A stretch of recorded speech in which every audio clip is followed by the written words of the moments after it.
চীনের ক্রুজ শিল্পে যাত্রী ভ্রমণ বেড়েছে 2024 সালের প্রথমার্ধে, যা প্রায় 5 লাখে পৌঁছে। শনিবার চীনের পরিবহন মন্ত্রণালয় এ তথ্য নিশ্চিত করেছে। 6000 mAh battery, one and only Power Master NextG N73।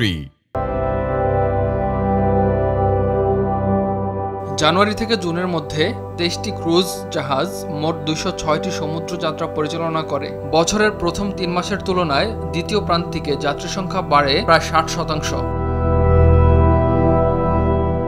মন্ত্রণালয় আরও বলছে, শুধু প্রথম 3 মাসেই চীনের ক্রুজ যাত্রী ভ্রমণ 1,90,000 ছাড়িয়ে গেছে। 2023 সালের একই সময়ে যা ছিল 1,07,000।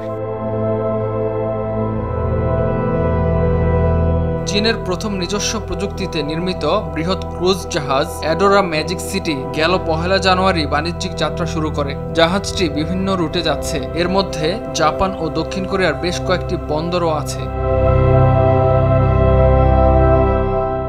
ইমতিয়াজ আহমেদ, RTV।